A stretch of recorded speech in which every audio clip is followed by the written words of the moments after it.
দেউতাক মাক নাথাকিলে ল'ৰা ছোৱালীটো এই পৃথিৱীত আহিব নোৱাৰে। আজিকালি বহুতে জেন জিৰ কথা কয়, মই সিনিয়ৰ সিটিজেনৰ কথা বেছিকৈ ক'ব খুজিছোঁ, কাৰণ এইবোৰ হ'ল শৃংখলা। যদি দেউতাক মাক নাথাকিলে ল'ৰা ছোৱালীটো এই পৃথিৱীত আহিব নোৱাৰে। গতিকে যদি আমি ল'ৰা ছোৱালীয়ে যদি কয় দেউতাক মাকক সন্মান কৰিব নালাগে, তেওঁৰ ল'ৰা ছোৱালীয়েও তেওঁক সন্মান নকৰিব।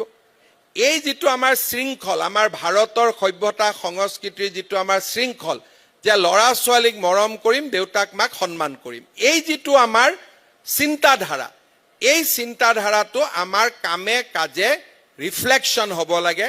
কামৰূপ জিলাৰ মহানগৰ জিলাৰ আয়ুক্তৰ কাৰ্যালয়ত সিনিয়ৰ সিটিজেনৰ যাতে সন্মান হয়, ডিচি মহোদয়ৰ সন্মুখত CCTV এটা সদায় থাকিব লাগে। বয়োজ্যেষ্ঠ মানুহক যদি কোনোবাই থিয় কৰাই থৈছে, ডিচিয়ে লগে লগে ইণ্টাৰকম কৰি মাৰিব লাগে যে মানুহজনক আপুনি কিয় থিয় কৰাই থৈছে।